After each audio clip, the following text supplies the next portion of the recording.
2019, we picked our most anticipated games for 2020. And given that we're about halfway through the year, we thought it best to update you, the lovely Rock Paper Shotgun viewer, on all the new delights coming to PC in the coming months. But rather than double dip on Cyberpunk 2077 and the like, you can hear our thoughts on that in the original video. We've picked 20 new PC games that we're banking on being standouts in 2020. If we miss your favourite, please leave a comment below, and while you're here, subscribe and ring the bell so you'll be among the first to see all of our videos that cover these games. Now, without any further ado, let's have a look at what's launching in the second half of this year.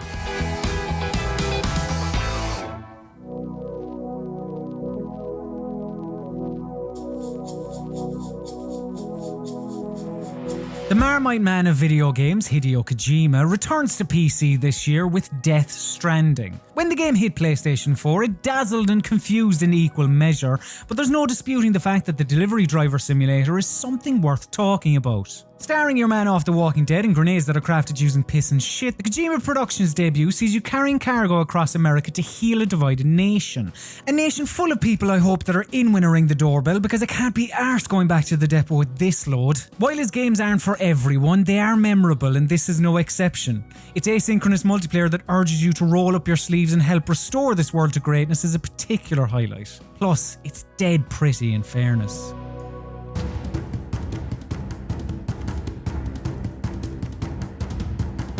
Speaking of former PS4 exclusives, Guerrilla Games brings its action RPG Horizon Zero Dawn to PC this summer. As protagonist Aloy, your goal is to save the world from the corrupted machines that roam the land, whilst also learning about who exactly you are. Ooh, intrigue. Granted, Horizon side quests are a tad samey and its secondaries a smidge dull, but the main arc is compelling from beginning to end, and destroying robot crocodiles and jaguars with your array of weapons is a real thrill, because it's all about the approach. You need to assess the weaknesses of what's in front of you before you attack, or giant robo-crab will absolutely do you. While it was gorgeous on Sony's console 3 years ago, I'm really looking forward to seeing how this looks when it comes to PC.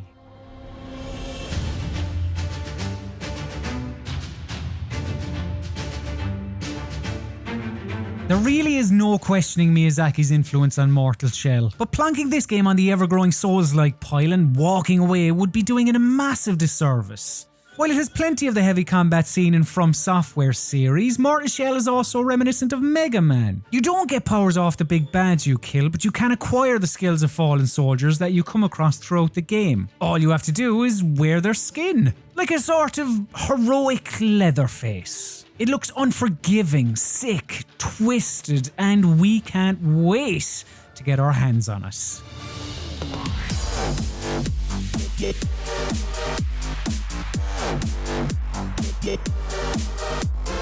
Like a mix between Mirror's Edge, Titanfall and Hotline Miami, Ghostrunner sees you assume the role of a Frank Jaeger-like cyber ninja in a world of one-hit kills and bullet-time dodges. Similar to Dread or The Raid, you have to climb a tower full of enemies in order to get to the bottom of whatever it is you're getting to the bottom of. The developers told us last year to expect action to get mixed up with new mechanics on the climb to the top, throwing in new gadgets along the way. Honestly, this one is mostly being sold on the exhilarating pace of its play, but if the story can deliver, then Ghostrunner could turn out to be a really special game. You can get a taster of what to expect via the demo that's available on Steam right now.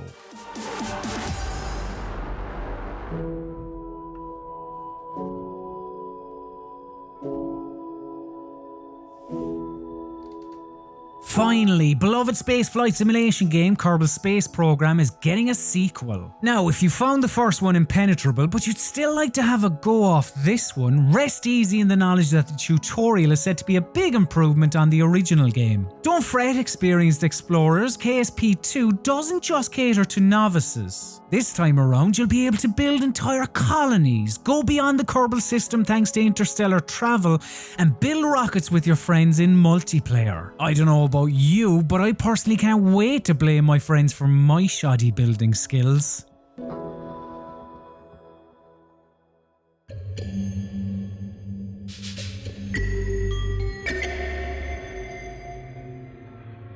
You can expect a fresh batch of meaty horrors in Little Nightmares 2. While I wouldn't call its predecessor scary, it was unsettling. Its imagery burrowed its way into your brain like a menacing little vole. We haven't seen much of the puzzle platformer past this trailer, but we do know Windbreaker Enthusiast 6 will be joined by a little boy named Mano that has a fondness for whacking people over the head with a ladle. Fans shouldn't be worried about a combat focus though. Developer Tarsier Studios told our friends at Eurogamer that it's more about giving players the option to tackle situations in different ways. You can't mow down baddies with an AK basically. Shame, because I don't like the look of that teacher.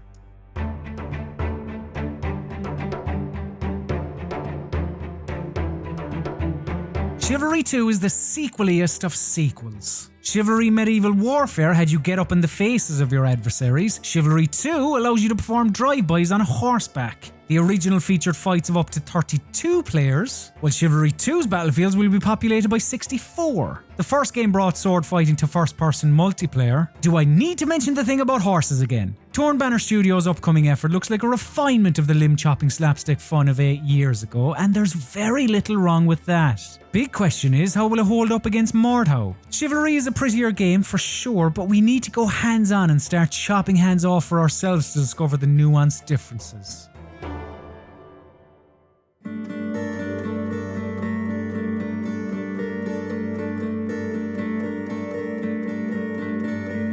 I anticipate some dismemberment in Little Hope too. Fewer laughs though. The second of 8 planned entries in developer Supermassive's Dark Pictures Anthology, Little Hope sees you control 5 different teenagers that have found themselves trapped in a ghost town. Like 2019's Man of Medan, you choose dialogue options for your quintet that will impact the tale in both positive and negative ways. The main aim? Get out alive with all teens intact. Last year's game failed to live up to the expectations that the studio set with 2015's wonderfully schlocky Until Dawn, but my fingers are crossed. I'm hoping for great things. I'm sorry. I'm very sorry.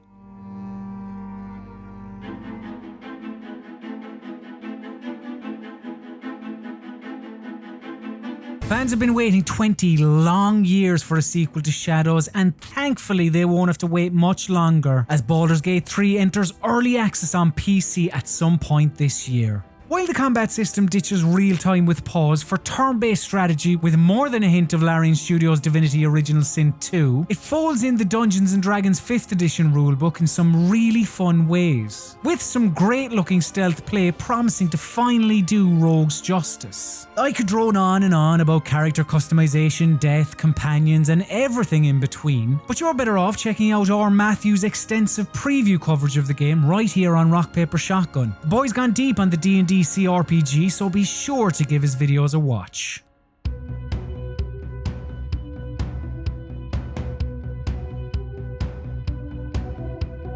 On the topic of anticipated sequels, Psychonauts II is also slated to launch later this year. Announced during the 2015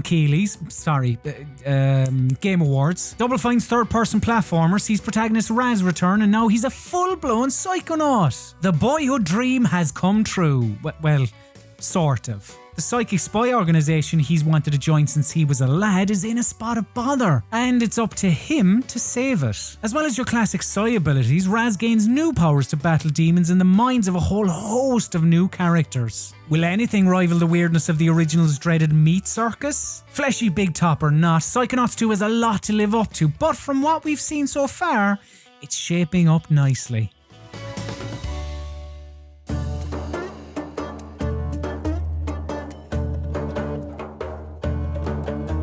From the brains behind Assassin's Creed Odyssey comes a game with a bit less bloodshed but just as much of a focus on mythology. Gods and Monsters, not to be confused with the great Ian McKellen film, is a gorgeous looking open world action adventure game that sees you take on a ton of different beasts as you aim to save the gods of ancient Greece. While the Odyssey influence is clear, Ubisoft's interactive storybook also seems somewhat influenced by Zelda. As well as an art style that looks quite Breath of the Wild-y, puzzles and dungeons will play a role in the game. We'll have to wait and see how this cartoon-like AC pans out, but colour us intrigued.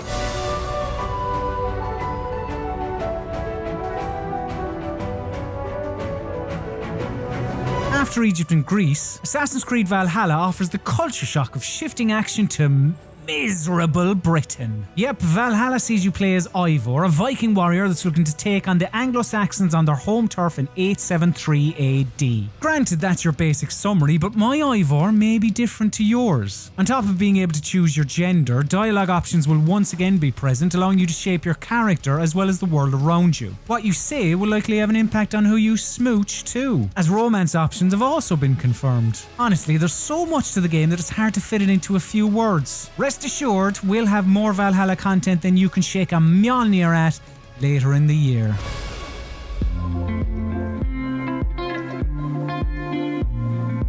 Thunder Lotus Games, who've dabbled in Norse mythology before, have opted for a calmer setting with their upcoming game, Spiritfarer. Described as a cozy management game about dying, Spiritfarer has you transport the recently deceased onto the afterlife. So unlike most games where it's an afterthought, Spiritfarer is all about death and those who experience it. But it's not dark. If anything, it appears to celebrate life rather than mourn loss. Of all the games on this list, Spiritfarer is the odds-on favourite to make a few eyes water.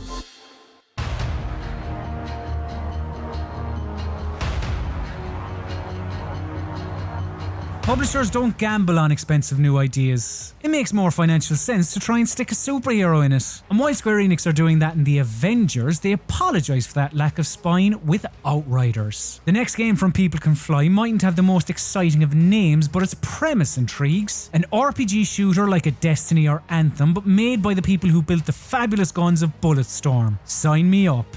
And two of my buddies. This sci-fi treat allows you to co-op the campaign. While comparisons have been made to games such as The Division, Outriders isn't a games as service game and won't include any microtransactions. Can I put my signature down twice?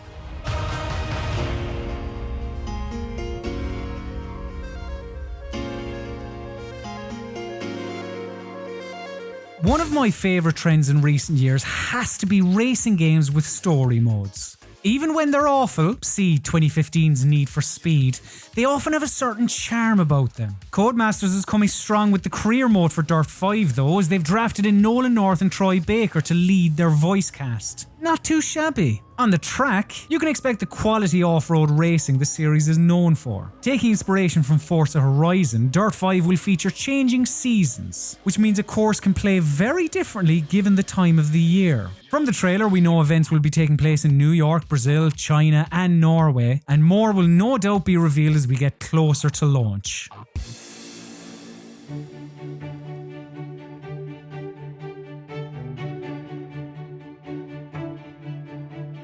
Remember Honey, I Shrunk the Kids? Obsidian Entertainment does, because that's clearly the inspiration for the next game from the people behind The Outer Worlds. In Grounded, you play as a kid that's been miniaturized, sadly not by Rick Moranis. Your main goal is to survive the danger that lurks in the back garden, like hungry, creepy crawlies. Could be a tough one for arachnophobes. Whilst this is a survival game, there's more to Grounded than just fighting off ants and building shelters. There's a story. Hopefully it'll end in a big bowl of Cheerios like the film. It obviously won't be fully formed in July as it's launching as an early access game, but Grounded has serious potential.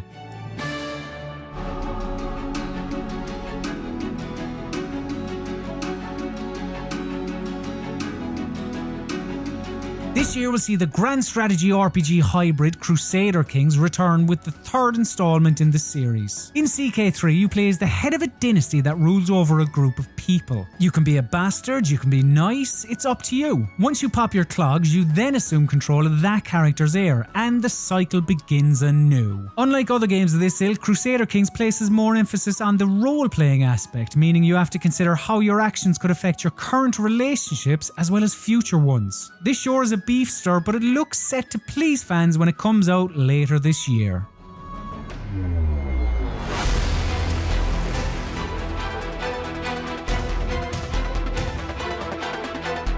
From the co-creator of Halo comes Disintegration, a sci-fi FPS / RTS. On a gravity-defying motorcycle, you order your loyal ground troops to do your bidding, which is often move over there and shoot that baddie in the face. However, while all that's going on, you need to be mindful of other airborne commanders that will try to have a pop at you. Use your Hog's arsenal on them before they do the same to you, and you'll be victorious. While the shooter pedigree is what might get you through the door, we're expecting the strategic layer will get you to stick around for longer than a match or two.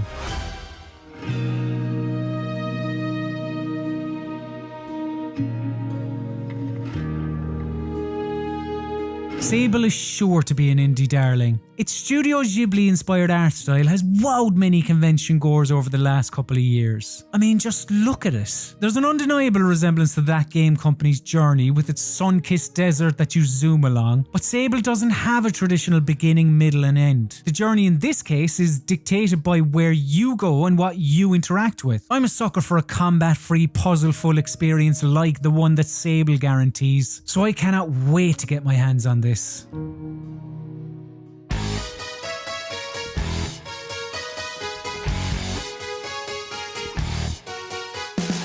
Leave the best till last, right? Yakuza Like a Dragon is coming to PC this feckin' year. If you're wary about jumping on at this late stage in the series, don't be. Sure, it's the 7th mainline entry, but it's quite a departure from the games that revolved around beating up menacing men. While the protagonist switch from Kazuma Kiryu to new boy Ichiban Kasuga is obviously notable, the turn-based combat system is the most striking change for this beloved series. It's not about mashing buttons anymore. Instead, you need to choose the actions of Kasuga and his party carefully. Do you go for a big AoE attack on a group of thugs, or are you better off to cure your bleeding status first? This is still Yakuza though, so expect tons of minigame delights like karaoke and darts, as well as some new additions like kart racing. Yeah, I can't wait either.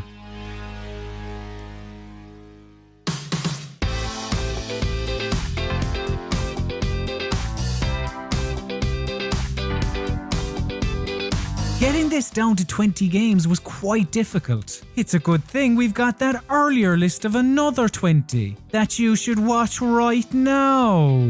2020's second half of the year is shaping up to be a tremendous few months for video game releases, but I'm sure there's a few on your wish list that didn't make our list. Let us know the games you're looking forward to playing later this year by leaving a comment. Sharing is caring. And if you like this video, why not like this video by clicking on the thumbs up button? If you'd enjoy more Rock Paper Shotgun in your life, just hit that subscribe button and then ring the bell so you'll be notified when videos go live on the channel. Thanks very much for watching, you absolute star.